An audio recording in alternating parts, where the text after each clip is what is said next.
आज का चाइना जो डिसिप्लिन और डेवलपमेंट का सिंबल बन चुका है, कुछ समय पहले तक उसकी रियलिटी काफी डिफरेंट थी। वहाँ रूल्स तोड़ना कॉमन था, पब्लिक डिसिप्लिन वीक था, पब्लिक प्रॉपर्टी का रिस्पेक्ट कम था और सिविक सेंस सोसाइटी में ऑलमोस्ट एग्जिस्ट ही नहीं करता था। फिर चाइना ने एक बोल्ड एक्सपेरिमेंट शुरू किया। उन्होंने बनाया एक ऐसा सिस्टम जिसने वहाँ के लोगों में ना सिर्फ सिविक सेंस को डेवलप किया बल्कि उन्हें ज्यादा रिस्पॉन्सिबल सिटीजन भी बनाया। इस सिस्टम को कहते हैं social credit system. China's social credit system. China's social credit system that monitors every person's every move. This knows every person, every bike, every car, every bus that goes through the frame. What she buys, how she behaves is tracked and scored to show how responsible and trustworthy she is. जिसे social credit score का नाम दिया गया, जिसे आप Jinping का China control formula भी कह सकते हैं। एक ऐसा सिस्टम जो सिटीजन्स के बिहेवियर को ना सिर्फ ट्रैक करता है बल्कि उसके अकॉर्डिंग उसे स्कोर भी करता है और फिर डिसाइड करता है कि आप क्या कर सकते हो और क्या नहीं। अब सवाल यह है कि क्या इंडिया में भी ऐसे सिस्टम को लाना चाहिए या फिर ये हमारी डेमोक्रेसी के लिए ये एक डेंजरस आइडिया है। आज की इस वीडियो में हम डिकोड करेंगे चाइना के सोशल क्रेडिट सिस्टम को और जानेंगे कि इससे लोगों की लाइफ में रियल इम्पैक्ट क्या पड़ता है और अगर इन फ्यूचर ये सिस्टम इंडिया में आ जाता है तो आपकी लाइफ पर इसका क्या असर पड़ेगा। लेकिन आगे बढ़ने से पहले अगर आप इस चैनल पर नए हो तो सब्सक्राइब का बटन जरूर दबा देना, क्योंकि ऐसी इंटरेस्टिंग और एजुकेशनल वीडियोस मैं आपके लिए लाता रहता हूं। तो चलिए इस वीडियो को शुरू करते हैं।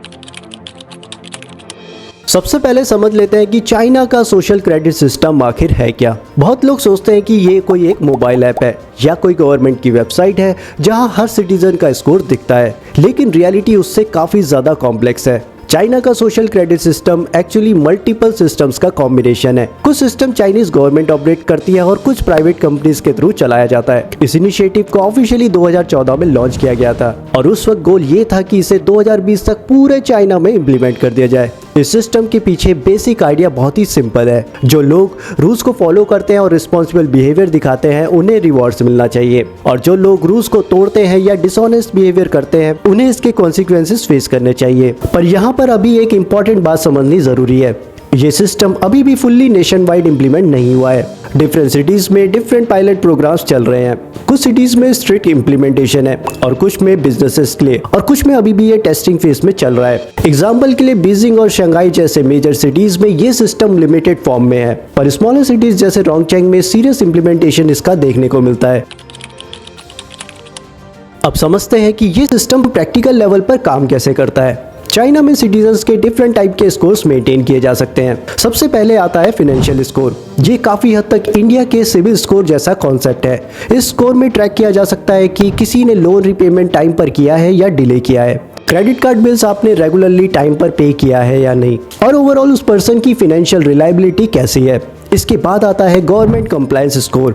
इस कैटेगरी में कई चीजें ट्रैक होती है। आप ट्रैफिक रूल्स फॉलो करते हो या उसे वायलेट करते हो, टैक्सेस टाइम पर पे करते हो या इसे डिले करते हो, और कोर्ट के ऑर्डर्स को आप कितना सीरियसली फॉलो करते हो। बिजनेसेस के लिए एक बिजनेस क्रेडिट स्कोर भी मेंटेन किया जाता है। यहाँ इवेल्युएट किया जाता है कि कंपनीज कॉन्ट्रैक्ट ऑनेस्टली कंप्लीट कर रही है या नहीं, एम्प्लॉयज की सैलरी टाइम पर मिल रही है या डिले हो रही है, और कंपनीज किसी फ्रॉड या इलीगल एक्टिविटीज में इन्वॉल्व तो नहीं है। कुछ सिटीज में एक और लेयर भी ऐड की गई है, सोशल बिहेवियर ट्रैकिंग। यहाँ फोकस होता है कि लोग पब्लिक स्पेसेस में कैसा बिहेव करते हैं, कम्युनिटी सर्विस में पार्टिसिपेट करते हैं या नहीं, और सोसाइटी के लिए पॉजिटिव एक्टिविटीज में कितना कंट्रीब्यूट करते हैं।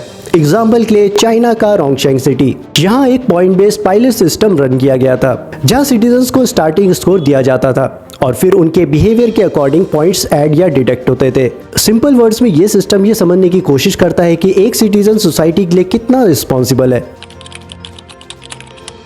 अब सवाल यह है कि कौन सी चीजें स्कोर को इम्प्रूव करती है और कौन सी इसे रिड्यूस करती है। अगर कोई सिटीजन रिस्पॉन्सिबल बिहेवियर दिखाता है, जैसे बिल्स टाइम पर पे करना, ब्लड डोनेशन करना, कम्युनिटी वॉलंटियरिंग करना, ट्रैफिक रूल्स को फॉलो करना और टैक्सेस ऑनेस्टली पे करना, तो सिस्टम उसके स्कोर को इंक्रीज कर देता है। लेकिन वहीं अगर कोई रूल्स को रेपिटेडली ब्रेक करता है, जैसे रेड लाइट तोड़ना, लोन डिफॉल्ट करना, टैक्स इवेजन करना, बार बार जे वॉकिंग करना, पब्लिक प्लेसेस में इलीगल स्मोकिंग करना और मिस इन्फॉर्मेशन को स्प्रेड करना, तो उसका स्कोर ग्रेजुअली डिक्रीज होने लगता है।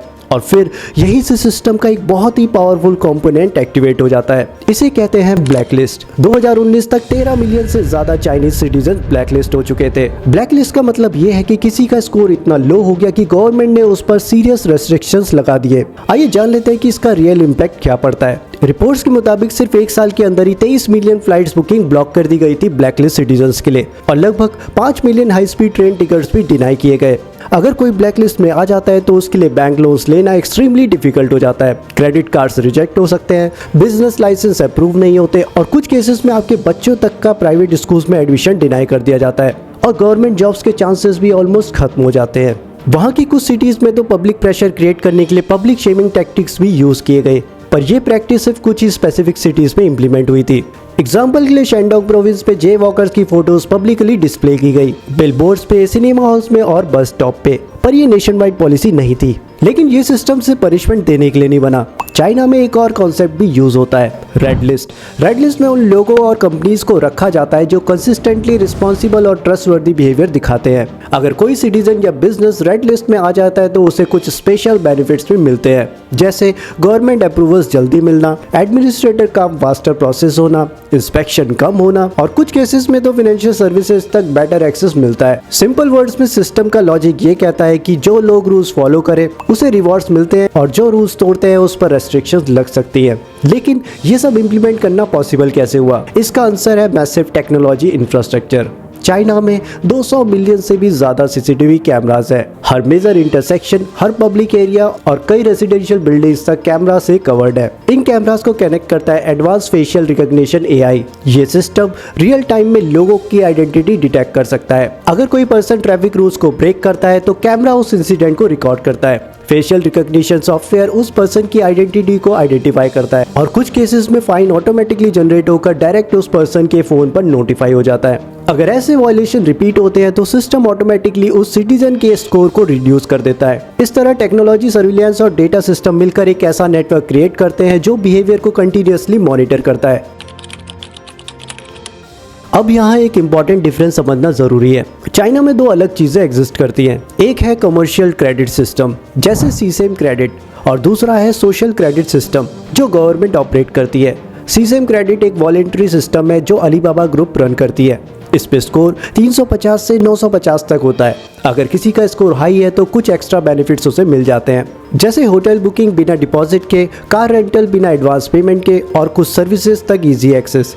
इसमें सिस्टम मेनली ट्रैक करता है कि पेमेंट हिस्ट्री और फाइनेंशियल बिहेवियर कैसा है। लेकिन सबसे कंट्रोवर्शियल बात यह है कि कभी कभी तुम्हारे सोशल कनेक्शन भी स्कोर को इन्फ्लुएंस कर सकते हैं। मतलब अगर तुम्हारे फ्रेंड्स का स्कोर लो है तो तुम्हारा स्कोर भी अफेक्ट हो सकता है। ये सोशल प्रेशर क्रिएट करता है। लोग अपने लो स्कोर फ्रेंड्स से डिस्टेंस बना लेते हैं। ऑफिशियली ये सिस्टम ऑप्शनल है, लेकिन अट्रैक्टिव बेनिफिट्स की वजह से काफ़ी लोग इसे यूज़ करते हैं। अब मैं आपको दो रियल केसेस बताता हूँ जो दिखाते हैं कि ग्राउंड लेवल पर ये सिस्टम कैसे इफेक्ट करते हैं लोगों को। अब एक दो रियल एग्जांपल देखते हैं। 2017 में चाइनीज जर्नलिस्ट लियू हू को ब्लैकलिस्ट कर दिया गया। रीजन था एक डिफेमेशन केस में कोर्ट ने उन्हें फाइन लगाया था और उनकी पेमेंट टाइम पर नहीं हो पाई। उसके बाद उनकी लाइफ सडनली चेंज हो गई। वो फ्लाइट से ट्रैवल नहीं कर पा रहे थे, हाई स्पीड ट्रेन्स बुक नहीं कर पा रहे थे और कुछ बिजनेस एक्टिविटीज भी उनकी रेस्ट्रिक्ट हो गई। एक इंटरव्यू में लियू हू ने कहा था, मैं सिस्टम में एग्जिस्ट करता हूँ लेकिन नॉर्मल लाइफ नहीं जी पा रहा। एक और केस काफी डिस्कस हुआ था चाइना में, लॉयर ली शियाओलिन का। उन्हें भी सिस्टम ने ब्लैकलिस्ट कर दिया सिर्फ इसीलिए क्योंकि उनकी कोर्ट फाइन की पेमेंट डिले हो गई थी। लेकिन इसका इम्पैक्ट सिर्फ उन तक लिमिटेड नहीं रहा। रिपोर्ट्स के मुताबिक उनके बच्चों को एक प्राइवेट स्कूल ने एडमिशन देने से मना कर दिया क्योंकि उनके फादर ब्लैकलिस्ट में थे। ये न्यूज़ मीडिया में काफ़ी ज़्यादा वायरल हो गई। बाद में ली शियाओलिन ने इमीडिएटली फाइन को पे किया और ब्लैकलिस्ट से हटने की अपील करी। ये सब सुनने में एक्सट्रीम लग सकता है, लेकिन चाइना में ऐसे केसेस रियल लाइफ में हो चुके हैं। और यहाँ से एक बड़ा सवाल उठता है, क्या ऐसा सिस्टम सोसाइटी को डिसिप्लिन बनाता है या फिर ये हमारी पर्सनल फ्रीडम के लिए डेंजरस हो सकता है? इंटरेस्टिंग बात यह है कि चाइना में बहुत लोग इस सिस्टम को सपोर्ट करते हैं। उनका कहना है कि इस सिस्टम से सोसाइटी में डिसिप्लिन बढ़ा है, पब्लिक बिहेवियर इंप्रूव हुआ है, क्राइम्स कुछ एरियाज में बहुत ही कम हो गए हैं, पब्लिक स्पेसेस अब ज़्यादा ऑर्डरली हो गए हैं। उनका आर्ग्यूमेंट सिंपल है, अगर कोई रूल्स फॉलो करता है तो उसे बेनिफिट्स मिलने चाहिए और अगर कोई रेपिटेडली रूल्स को ब्रेक करता है तो उसे कॉन्सिक्वेंसेस फेस करने चाहिए। पर सवाल यह है कि क्या ये सिस्टम इंडिया में काम कर सकता है? क्योंकि इंडिया की रियलिटी और चैलेंजेस चाइना से काफ़ी ज़्यादा डिफरेंट है। आइए पहले देख लेते हैं कि इंडिया में सिविक सेंस का हाल एक्चुअली में क्या है। अब अगर हम इंडिया की तरफ देखें तो पिक्चर काफ़ी ज़्यादा डिफरेंट नज़र आती है। सबसे पहले बात करते हैं ट्रैफिक डिसिप्लिन की। इंडिया में हर साल 1.5 लाख से ज़्यादा लोग रोड एक्सीडेंट में अपनी जान गंवा देते हैं। ये दुनिया में सबसे ज़्यादा हाई नंबर्स में से एक है और इसका एक मेजर रीज़न है ट्रैफिक रूल्स का होना पर उनको फॉलो ना करना। रेड लाइट सिग्नल्स एग्जिस्ट तो करते हैं लेकिन बहुत जगह लोग उन्हें इग्नोर कर देते हैं। हेलमेट लॉस भी है लेकिन लोग हेलमेट तभी पहनते हैं जब उन्हें पुलिस नजर आए। ड्रंक ड्राइविंग के खिलाफ स्ट्रिक्ट लॉस है पर फिर भी प्रॉब्लम रेगुलरली हमें देखने को मिलती है। और रोड लेन डिसिप्लिन, वो कॉन्सेप्ट तो लोग यहाँ जानते ही नहीं। अब बात कर लेते हैं क्लीनलीनेस और पब्लिक हाइजीन की। स्वच्छ भारत कैंपेन को लॉन्च हुए कई साल बीत चुके हैं, फिर भी बहुत जगह पर लोग फुटपाथ पर थूकते हुए, गुटखा पैकेट्स फेंकते हुए और प्लास्टिक वेस्ट ओपनली डिस्कार्ड करते हुए नजर आते हैं। लोगों की सिविक सेंस का तो क्या ही कहना। गार्बेज बिन पास होते हुए भी लोग कचरा डस्टबिन में न डालकर आसपास ही फेंक देते हैं। और इसके बाद आता है क्यू कल्चर। मेट्रो सिटीज में तो हमें कुछ इंप्रूवमेंट देखने को मिल जाती है लेकिन कंट्रीज के बहुत सारे एरियाज में क्यू को मेंटेन करना अभी भी एक बहुत ही बड़ा चैलेंज बना हुआ है। पब्लिक प्रॉपर्टी की सिचुएशन भी ऐसी ही है। रेलवे सीट्स को डैमेज कर दिया जाता है, बस सीट्स फाड़ दी जाती है, पब्लिक टॉयलेट्स को मेंटेन नहीं किया जाता, पार्क्स की बेंचेस तोड़ दी जाती हैं और कई पब्लिक वॉल्स पर गुटखा और पान के स्टेन्स आपको मिल जाते हैं। फिर बात आती है नॉइस पॉल्यूशन की। बिना ज़रूरत हॉर्न बजाना, लेट नाइट लाउड स्पीकर्स और high volume wedding sound systems, ये सब कॉमन है इंडिया में। हमारे यहाँ रूल्स एग्जिस्ट तो करते हैं लेकिन वो इम्प्लीमेंट नहीं होते। और फिर एक और मेजर इशू है करप्शन। ट्रैफिक चालान अवॉइड करने के लिए लोग अनऑफिशियल पेमेंट कर देते हैं। ड्राइविंग लाइसेंस बिना प्रॉपर टेस्टिंग के भी मिल जाता है। कंस्ट्रक्शन अप्रूवल और परमिशन में भी कई बार शॉर्टकट को यूज किया जाता है। टैक्स कंप्लायंस भी एक चैलेंज है। कई बिजनेसेस कैश ट्रांजैक्शन प्रेफर करते हैं ताकि प्रॉपर बिलिंग और जीएसटी रिपोर्टिंग अवॉइड की जा सके। ये मेंटालिटी ग्रेजुअली सोसाइटी में नॉर्मलाइज हो गई है। लोग अक्सर ये सोचते हैं कि अगर सब लोग सिस्टम को बाईपास कर रहे हैं तो मैं भी कर सकता हूँ। इस बिहेवियर के पीछे एक और फैक्टर है, वीक एनफोर्समेंट। कई एरियाज में पुलिस स्टाफ लिमिटेड होता है, कोर्ट्स ऑलरेडी ओवरलोडेड है, केसेस का रिजोल्यूशन बहुत ही ज्यादा स्लो हो जाता है। सिविक एजुकेशन भी एक मिसिंग एलिमेंट है। स्कूल्स में रूल्स और रिस्पॉन्सिबिलिटीज के प्रैक्टिकल इंपॉर्टेंस पर उतना फोकस नहीं किया जाता और जब लोग सिस्टम पर ट्रस्ट नहीं करते तो वो खुद भी रूल्स को फॉलो करने में मोटिवेटेड नहीं रहते। अब यहाँ से सबसे इम्पोर्टेंट क्वेश्चन शुरू होता है, क्या चाइना जैसा सोशल क्रेडिट सिस्टम इंडिया में भी काम कर सकता है या नहीं? थियोरेटिकल लेवल पर हम देखें तो कुछ पोटेंशियल बेनिफिट्स इमेजिन किए जा सकते हैं। अगर बिहेवियर ऑटोमेटेड सिस्टम से ट्रैक हो तो ट्रैफिक डिसिप्लिन इंप्रूव हो सकती है, पब्लिक का रूल ब्रेक करना भी कम हो सकता है, टैक्स कंप्लायंसेस बेटर हो सकते हैं और करप्शन के कुछ फॉर्म्स को रिड्यूस हम कर ही सकते हैं। सिंगापुर जैसी कंट्रीज को अक्सर एग्जाम्पल के रूप में मेंशन किया जाता है। वहाँ स्ट्रिक्ट लॉज और हैवी फाइन्स ने पब्लिक डिसिप्लिन को काफी स्ट्रॉन्ग बनाया है। मैंने सिंगापुर के क्लीनलीनेस रेवोल्यूशन पे एक डिटेल वीडियो भी बनाई है, उसे यहाँ दिए गए लिंक से जरूर चेकआउट करें। लेकिन इंडिया की ग्राउंड रियलिटी उस मॉडल से काफ़ी ज़्यादा अलग है। सबसे पहले चैलेंजेस है इंफ्रास्ट्रक्चर। चाइना के पास मिलियंस ऑफ सर्विलेंस कैमरास और इंटीग्रेटेड डेटा सिस्टम है। इस लेवल का सिस्टम बिल्ड करने के लिए हमें मैसिव इन्वेस्टमेंट और लॉन्ग टर्म प्लानिंग चाहिए। दूसरा चैलेंज है technology ecosystem. Advance facial recognition system, AI based behaviour tracking और large scale data processing infrastructure को हमें डेवलप करना होगा और ये सब करने के लिए हमें ढेर सारा रिसोर्स और एक्सपर्टीज चाहिए होगी। तीसरा और बहुत ही ज़्यादा इंपॉर्टेंट इशू है प्राइवेसी। चाइना में गवर्नमेंट डेटा एक्सेस पर स्ट्रॉन्ग कंट्रोल रखती है। इंडिया में कॉन्स्टिट्यूशन और डेमोक्रेटिक इंस्टीट्यूशन सिटीजन्स की प्राइवेसी को प्रोटेक्ट करते हैं और यहाँ सर्विलेंस सिस्टम को इम्प्लीमेंट करने के लिए क्लियर लीगल फ्रेमवर्क्स जरूरी होंगे। फिर आता है implementation capacity. Large government projects India में कई बार रोल आउट चैलेंजेस फेस करते हैं। आधार और जीएसटी जैसे सिस्टम्स के लिए अर्ली फेजेस में भी सिग्निफिकेंट एडजस्टमेंट करने पड़े थे। और देखा जाए तो इंडिया के पास 28 स्टेट्स हैं, हर स्टेट की डिफरेंट गवर्नमेंट और डिफरेंट प्रायोरिटीज। चाइना में centralize authority decision quickly implement कर सकती है। इंडिया में पॉलिसी इंप्लीमेंटेशन के लिए कोऑर्डिनेशन जरूरी है और सबसे बड़ा रिस्क है पॉलिटिकल मिसयूज। अगर एक पावरफुल बिहेवियरल मॉनिटरिंग सिस्टम बन जाए तो उसका मिसयूज भी पॉसिबल हो सकता है। इन्हीं सब वजह से कई सारे एक्सपर्ट्स ये मानते हैं कि China style social credit system को डायरेक्टली कॉपी करना इंडिया के लिए प्रैक्टिकल नहीं है और ना ही डिजायरेबल। पर इसका मतलब ये बिल्कुल नहीं है कि इंडिया में सिविक सेंस बिहेवियर इंप्रूव नहीं हो सकता। अब अब इंटरेस्टिंग बात यह है कि इंडिया में भी कुछ छोटे एक्सपेरिमेंट हो चुके हैं जो बिहेवियर और सिविक सेंस को इम्प्रूव करने की कोशिश करते हैं। जैसे बेंगलुरु में automated traffic enforcement system use होता है। यहाँ ANPR cameras red light violation detect करते हैं और चालान ऑटोमेटिकली जनरेट हो जाता है। इससे वहाँ चालान और रेवेन्यू तो बढ़ा, लेकिन कंप्लायंस में ज्यादा इंप्रूवमेंट नहीं दिखी। रीजन सिंपल था, फॉलो अप और स्ट्रिक्ट एनफोर्समेंट वीक था। कुछ सिटीज ने पॉजिटिव इंसेंटिव्स का मॉडल भी ट्राई किया। पुणे में पुलिस ने सेफ ड्राइव सेफ लाइफ जैसे इनिशिएटिव को चलाया, जहां गुड ड्राइवर्स को सर्टिफिकेट और पब्लिक रिकॉग्निशन दिया गया। इस तरह सूरत में good citizen type program test किए गए, जहां लोगों को प्रॉपर्ली टैक्स टाइम पर पे करने या क्लीनिनेस ड्राइव ज्वाइन करने पर पॉइंट्स और स्मॉल बेनिफिट्स मिलते थे।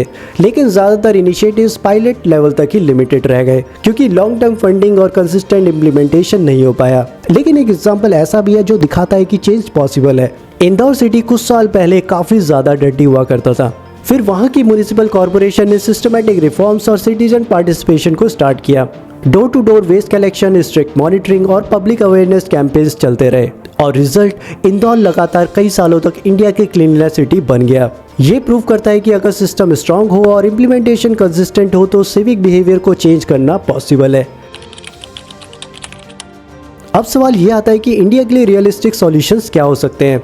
सबसे पहले आता है रिवॉर्ड बेस्ड सिस्टम। सिर्फ पनिशमेंट से ही बिहेवियर चेंज नहीं होता। अगर कोई सिटीजन ट्रैफिक रूल्स को फॉलो करता है, टैक्सेस टाइम पर पे करता है या कम्युनिटी वर्क करता है, तो उसे रिकॉग्निशन और इंसेंटिव्स दोनों मिलने चाहिए, जैसे faster government services, insurance discounts या पब्लिक एप्रिसिएशन। दूसरा है एग्जिस्टिंग सिस्टम को स्ट्रॉन्ग बनाना। इंडिया में लॉज तो ऑलरेडी एग्जिस्ट करते हैं, लेकिन प्रॉब्लम एनफोर्समेंट की है। ट्रैफिक रूल्स हो या पेनल्टी, अगर रूल्स कंसिस्टेंटली एनफोर्स हो तो बिहेवियर नेचुरली इंप्रूव होता है। तीसरा होता है टेक्नोलॉजी का रिस्पॉन्सिबल यूज।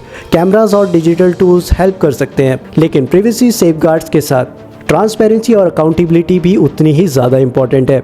और सबसे ज़्यादा इंपॉर्टेंट है एजुकेशन और culture change. Civic sense school से ही स्टार्ट होनी चाहिए और बचपन से रिस्पॉन्सिबिलिटी सिखाई जाए तो फ्यूचर जनरेशन ऑटोमेटिकली डिसिप्लिन्ड हो जाएगी। देखिए, ये डिस्कशन सिर्फ टेक्नोलॉजी का नहीं है, ये एक्चुअली ऑर्डर ऑफ फ्रीडम के बैलेंस का सवाल है। चाइना का मॉडल एक स्ट्रिक्ट सिस्टम में काम करता है, लेकिन इंडिया एक डेमोक्रेसी है जहां राइट्स और प्रिवेसी भी उतने ही ज़्यादा इंपॉर्टेंट है। इसलिए सवाल यह है कि क्या इंडिया को भी सोशल क्रेडिट सिस्टम लाना चाहिए या फिर डेमोक्रेसी के अंदर कोई बेटर और बैलेंस सॉल्यूशन हो सकता है।